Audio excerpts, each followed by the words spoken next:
You doing, loved one? Man, I'm good. You getting right? I stay right. You know I had to get right before talking to you, man. I couldn't come on there halfway together. Oh, it's all good, man. I got my I got my whole crew waiting on me to drink a little whiskey tonight. So That's get me what ready you for do. You tomorrow. you on that whiskey? Yeah, man. You know that other stuff. I eat too much. I ain't got those good genes like you, brother. I blow up like a marshmallow. I got that Indian blood, so when I drink whiskey, I turn into something different. Yeah, well, I'm good as long as it's whiskey. Now, if it's tequila or anything like that, then you might as well just leave me alone because Yes, sir. it's gonna be a long night for somebody. You better know it. So, man, you coming up on your 30th anniversary tomorrow? 30, man, that's unbelievable. You've had a hell of a career. You are the godfather of this thing, man. We love you, man. Well, I appreciate that, man. You're the godfather. Hey, you got your own. You got 27 coming up for Doggy Style. What, Monday? Yes, sir. Yes, sir. So, we might as well celebrate together. You know what I'm saying? The Undertaker Hey, with the dog. game knows game, brother. In a real way. In a real way. That collab we did look good. I like them shirts, man. Hey, I'm really happy how they turned out, man. I got the plain simple logo tonight.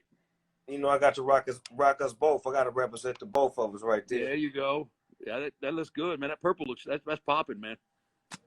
I heard you was a bike collector because I'm a car collector. Yeah. I had some. Jeez, I think at one time I had like 15 bikes, and then I was just like, damn, I can't ride but one at a time. But yeah, those bikes beat you up, and I was already getting beat up enough. So, What's your favorite bike? I tell you what, Jesse James built me this West Coast chopper back in the day, man. It was stretched out. I called it the Ghost. It was pearl white, had these sick ass flames and skulls on it, like and nobody builds a bike like Jesse James, right? Jesse James. Another Long Beach guy, and he that thing was wicked, brother. It was it was nice, man. I hear you got a car that's got a pretty interesting name, man. What's that all about? Yeah, Tell me man. about the Undertaker. Hey, man, the Undertaker is special, man. It's like it looked like a hearse, but it just feel like you. My homie named it. You know what I'm saying? When he seen it, he was like, "This motherfucker's the Undertaker." I'm like, "You right." It just felt like you. You know what I'm saying? It's like it's cold. It shows up when it has to, and it's always big when necessary. Oh man, I love it, man. I saw a picture of it, brother. It's that's just tight, man. That's like one of my favorite. Hey, one of my favorite shirts is the mural in the hearse. That's next level right there for you, man. You need to do a hearse. You need to do a hearse lowrider. Don't say it. That shit Don't be, say it. I'm gonna come pick you up in that motherfucker. Don't say it. Hey, come on, let's go. Well, we got a whole back end to fill up. Yeah, my car, man, you listening, you hear this shit. We need that hearse lowrider. Put the switches on it, drop him in the back, lift him in the front. That catch some looks, brother. That catch some looks. Some real good looks. So I want to talk about a couple of matches when you was on top of that cage and you threw Cuz off that cage. Man, how high was that cage? That one was, I don't know, 15 foot, I think. It was. Hey, it was too tall to be getting thrown off of. I can tell you that. That shit was better. It was better to be the thrower than the throwee. And then I was at the one that night when you was on the ground, and he thought he was gonna jump on you, and you got up right in time. Oh, that was in Texas Stadium, right? Yeah, I was there. Yeah. That one was 20 foot. That one was the way you moved, the way you got up. It was like a split second.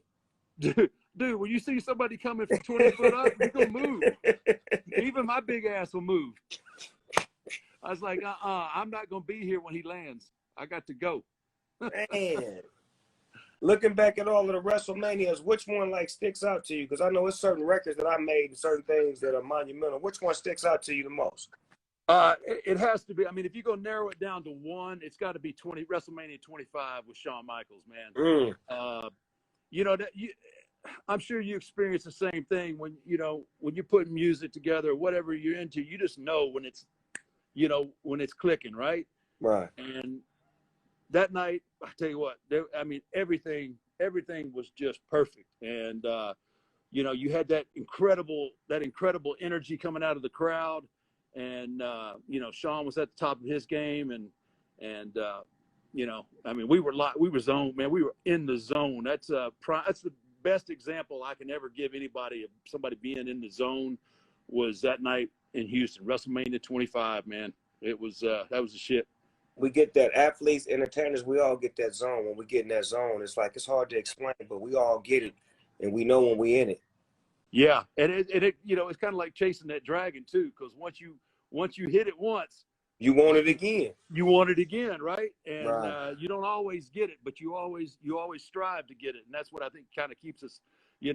That's why you're still, after all these years, at the top of the game, and everybody wants a little piece of Snoop, and that's how I've lasted, because I've always, I don't care what I've done, I can still do more, and right. that's what kind of if you don't have that mentality, you ain't gonna make it. You're just gonna be a one-hit wonder, or you're gonna be an afterthought. So right. So who do you think right now? Because they always ask me, like, who do you think you could like pass the baton to, or who you think that's doing something great like you were doing at your age that you feel could take the industry that you in to another level? Man, I tell you what, it has nothing to do with gimmicks or anything like that, but I enjoy what The Fiend is doing, man. He's like that 2020. He's like that 1990 Undertaker. He's catching everybody off guard and doing stuff that people aren't used to seeing. Right. And what he's doing is real savvy too. It's real, it's deep and thought provoking. And if you can do that, I mean, everybody can wrestle, but you got to be able to captivate people's imagination. You got to have them invested in what you're doing. And if you don't have that, you just going out there tearing your body up, and you ain't gonna be there long. But I'm real excited about what he's doing, and I think he's he's that next level guy. I love that. How do you feel about female wrestlers? Because my little cousin, Sasha Banks, I took her to WrestleMania years ago, and she fell in love with it, and now she is a wrestler, and I'm watching the women do their thing. How do you feel about the women in the wrestling industry? Man, she's killing it. She's straight killing it. And that whole division, man. My wife was a wrestler, and she didn't. They didn't put the interest in them at that time. But my wife, she fought like man every day, trying to get that extra minute or just that little bit of recognition. And it's so nice to see the women now. They're getting and to main event WrestleMania and to main event all this stuff and deliver. Yes. And that's the thing, right? And deliver. That stuff, with Sasha and Bailey, man, that's good stuff, man. I don't care if you're a man or a woman. That's just good story, good action. It's top level, man. I got no problem with it at all. I love it. I love to see that the industry can grow and that the women can bring it.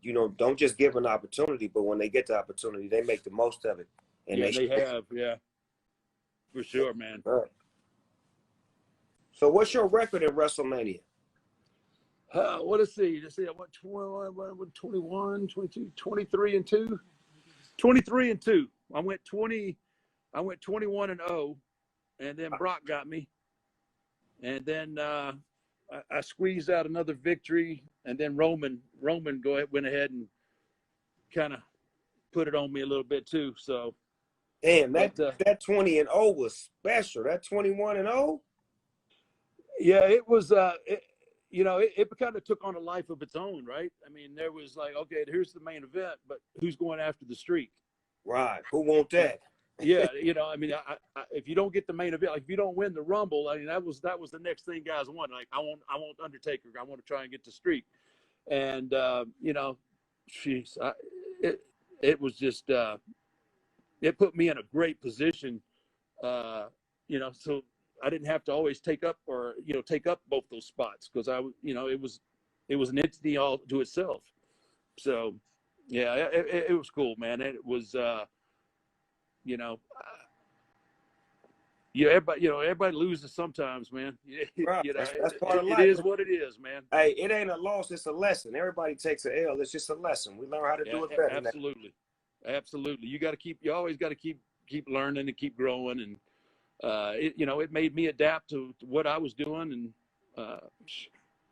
yeah, I'm gonna use that, man. I'm gonna steal that. Well, It you ain't a take it loss, and it's a run with it. lesson. It's a lesson. That's all it is. Damn, You know Snoop what? Dogg the poet. You know what's crazy is that when I'm out and about and I see fans that like me or recognize me, and it's like it's not what you expect. Do you get that when you see fans that aren't what you expect? Like, wow, I didn't know that people like that really love me and really like genuinely know everything about me. You know, it's funny that you mentioned that, because, now I've been, obviously, I did the documentary, and everybody's kind of got a little peek behind the curtain, because I didn't share anything with anybody for, all those years. So I'm out there a little bit more now with my fans, and it's crazy, some of the stories that I hear, like how I affected their lives and the things that they were going through personally, and telling me, like, the only reason I got through all that because I knew on Monday night I was going to get the chance to watch. That's heavy shit, man. To know that I think a lot of times artists and athletes, they take for granted the effect that they have on people and how much they mean to people. And it's so humbling, brother, just to have somebody break down and just start crying, telling me their life story and how, they come from this kind of household and this was going on. But, we had TV, and on Monday and Friday nights, it was all about watching you. And it was just like, damn, man. So And the beauty is that you, me, and people like us who get that position, we end racism because we bring all walks of people together for one cause. And absolutely. they don't know how to hate each other when they love the same thing. You know what I'm saying? So yeah, that's great, because if you're a wrestling fan, or you're a music fan, it unites, man, and that's what we need right now. There's too much division. There's too much, we can all have separate opinions on who's doing what, right, but we're still people. We're all the same people. And it's nuts, because it used to be, I don't care what party you could still have a conversation, right? right. We're at a point now you can't have a conversation anymore, and it's we got to find more common ground. We got to find common ground in music. We got to find common ground in different genres of entertainment, and quit being so divisive, man, because we're better than that. We're all better than that. I think and we got to use our platforms, like, not to spew one way or the other, but to unite. That's the thing. That's what we're doing right now. Ain't that beautiful? We're doing it. We're doing it, and it ain't even nobody made us do it. We're doing it because we want to do it, and it's what's necessary. Sometimes you must do what's necessary when you're in that position of power. You got to take it. Absolutely, man. I agree 100%. That's straight knowledge right there. So you know what I'm gonna do? I'm gonna pull you out of retirement for one more match, a tag team match with me and you, and I got to figure out who we're going up against. All right. Well, let's do this. We'll take somebody from the music world, and we'll take somebody from the wrestling world. I'll do that. I'll come out of retirement for that in a heartbeat. I like that. I like that. And we're gonna do it at Mania too, when there's people in the crowd. Yeah, I've been working out, so I want to show off a little something I've been working on. All right, I want to see that Snoop shuffle. Float like a butterfly and sting like a bee. Man, I love being in that ring, man. You just don't know what that means to be inside of that ring, man. That is a beautiful feeling, man. That's a lot of energy, isn't it, man? I mean, I know you get it. I mean, you performed in front of millions and millions of people. It's a different wrestling energy is different, because these people are diehards, and when you come into this world, if you ain't legit, they'll let you know. Yeah, quick. You understand me? So it's like, to be accepted and to be appreciated, it means a lot, because they know that I come from the days of Jimmy Superfly Snooker, Junkyard Dog, and you know, way back in the days when my grandfather showed me about wrestling in the 70s. So I Right. got a long tradition with it. So when I come in it, they know it's official. It ain't me just trying to, you know, be a part of a gimmick, but me really just loving the sport and loving the people that's in it and getting that same feeling back. Yeah, absolutely, man. I knew you were big time. I knew you were a big time fan when you showed up in was it Orlando? You guys, you guys had the grill going. Now I know part of what I know part of what the grill was about, but Yeah. but I was like, damn, that man he come to WrestleMania, he just broke out the grill. That's next level shit right there. But look, that's the same day that I brought Sasha to her first wrestle. That's her first one ever. That's crazy, man. She was a little girl. She was like 9 or 10 years old. That's crazy. That's So crazy. That's the effect that's what I'm trying to say. Like, out of my family, you wouldn't even expect that. But my little cousin fell in love with it because her father loved it so much and we loved it so much to where she was like, you know what? Everybody in the family that couldn't be a wrestler, I'm about to go be one, and I'm gonna be a good one. Yeah, no, and she is, man. She's on top of her game right now too. That's cool, man. I didn't know that was the event, but that always stuck out in my head, man. I was walking back to my dressing room and got that damn grill fired up, and I was like, damn, I'm hungry too. That's awesome, man. We gotta keep it real everywhere we go, dog. You know that. We got to show I up know and that. show out. There ain't no doubt, man. That's what we gotta you proved do. that time and time again. Come on, man. Hey, you know what? All my friends call me the Undertaker of rap, man. Hey, you could be called a lot worse. That, you know why? Because you buried everybody else, dude. That's a fact. That's a fact. You have buried them all, brother. And when anybody, I don't know. You tell 9 out of 10 people, you say rap, you're the name that comes to their mind first. I guarantee you. Wow. And that's just, I mean, you've crossed over so many different genres. The biggest thing is you stayed relevant. You have not relevant. You've stayed more than relevant. And to do that in your industry for 27 years, dude. I mean, hey, I'm not gonna badmouth anybody, but I mean, you got all the flavor of the weeks come out with one song, they get a little bit of play, and then they're gone. They're gone. You don't hear from them again, dude. 27 years, brother. That's it. Hey, it ain't slowing down either. No. We just putting our foot on the gas pedal. Just putting it on. I'm just trying to find a different car to drive because I done wore the brakes off this one. I got to channel in on some of that Snoop Dogg spirit right there. Get some of that entrepreneurial skill. Yeah. I'm gonna get with you on that. Show you how to, diversify your portfolio. I like it, man. I like it. Yes, sir. You're proven. That's why I respect that. There's a lot of people talk it. You proved it, man. Hey, man, I went out there and did it, man. I lost a lot, took a couple of L's for lessons, and then I learned how to do it the right way. Hey, that's how you grow, man. Yeah. That's what people got to understand. You can't let the L's define you. Yeah, right. Because cool, we all gonna take a few. You're gonna take a few, but what you gonna do to get back? And it's how you come back. Right. I want to give a shout out, rest in peace, to your manager, man. I loved him.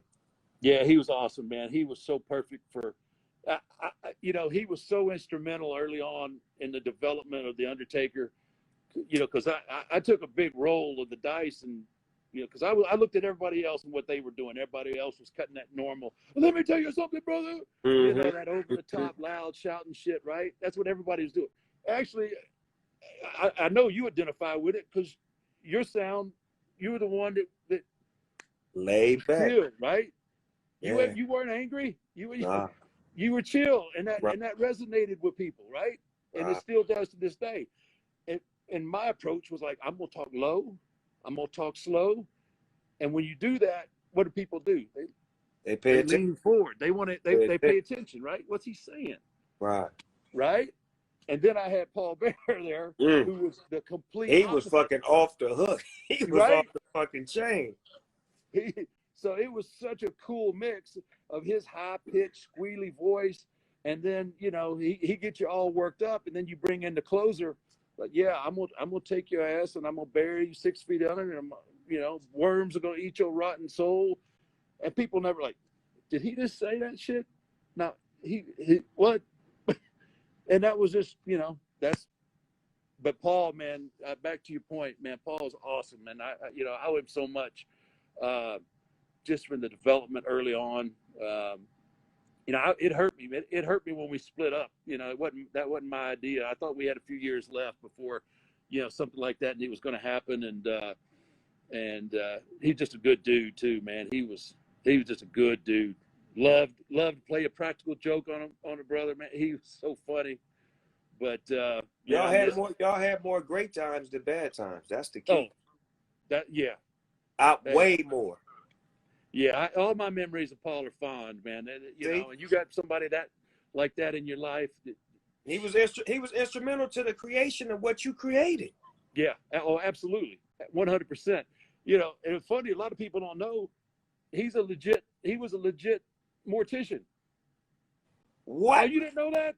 Hell no. No, brother. Check this out. So when I debuted back in '90, right? Brother Love come out with me. So at the time, Brother Love is still working and writing some of the TV shows. So he couldn't come out on the towns with me. So they had to find me a manager. So Rick Rude tells Vince about this guy in Dallas who was Percy Pringle at the time. He said he's a great manager, right? So they're interviewing him to be my manager. So he's got no clue. So during the interview process, Vince does this to everybody. He goes, well, you got any other kind of skills, or do you play music, or you do this, or you do that? And Paul, he goes, well, I'm a licensed mortician. And the whole room just busts out laughing, right? Because they're looking for a manager for me. It was destiny, man. It was destiny. That's like a perfect fucking fit. I mean, are you kidding me? It was supposed to be.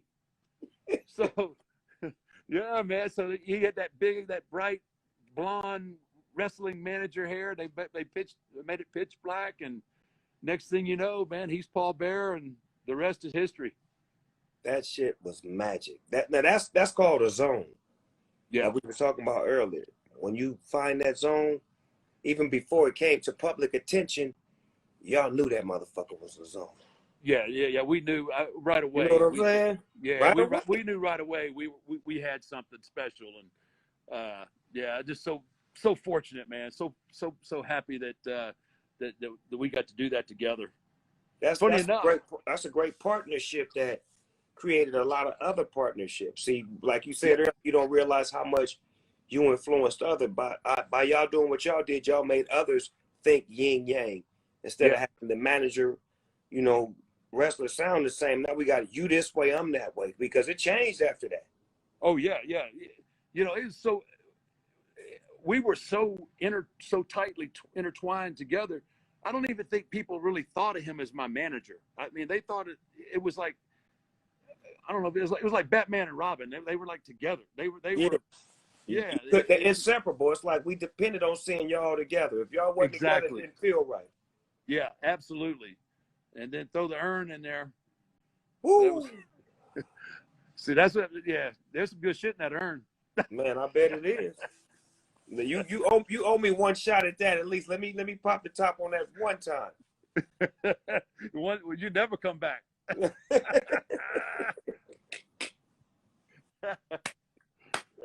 Man, this has been great, man. This has been amazing talking to you, dog.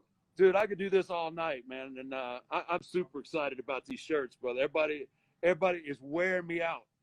Me too. I can't give enough of them away. I'm like, you know what? I ain't giving no more away. Y'all got to buy. That's where I was going. I was like, damn, man, they're for sale. Yeah, that's what I'm saying. I know you support me, but goddamn, go buy one or two. That's all I'm asking. Man, you buy one, I give you two. There you go. Just help the cause a little bit. They sent me a couple of boxes to my house. This shit's empty. Gone. They're gone. My people went through my boxes before me and took mine out. Like, wait a minute, I thought this was my box. I'm supposed to take yours out. What's that all about, man? Yeah, reverse psychology. Man, I tell you what, I'm really happy about this, and it's just crazy that, you know, that this come together the way it did, man. Like I said earlier, I think it's game, recognizing game, and yes, sir. You know, and I don't ever, you know, I don't ever put my own shit over, but I tell you what, it says something for you. 27 years since Doggy Style. I mean, it's unheard of, man. And you've crossed over so many different platforms and different genres and did different things. Hell, even Corona now. You done made Corona cool. I'm working, man. I'm working. You know, people just don't understand. You know, to be in your position for that long, man. It ain't easy, man. And you don't just sit back, and that doesn't just happen without a lot of work. And I just appreciate, you know, I appreciate the collab together, man. Hey, man, let's do many more. This is the first of many to come. I think we're on to something. Yeah, come on, man. We together, we belong with each other, man. Like I say, a lot of my friends really, really love you, man. They love everything about you, like genuinely. So they happy to see me and you conversing. They've been wanting to see this for a long time. And now that you're able to, you know, spread your wings and get your conversation on, this is healthy food for everybody involved. Yeah, man. We got a lot of work to do, brother. Yes, sir. Yes, sir. That don't mean we can't have a little fun while we do it. Say, man, I don't do nothing unless it's fun. All my jobs are fun. That's all about. All right, man. Hey, I enjoyed this, brother. Hey, man, thank you. Anytime you need something from me, my door is always open, and I'm going to leave the back light on for you in case you pull up. Okay, it goes both ways, man. Stay on it like you want it. And y'all make sure y'all go get some of that merchandise, man. That Undertaker Snoop Dogg merchandise. It's out right now. Stop asking for free and go get you some. Go buy you some.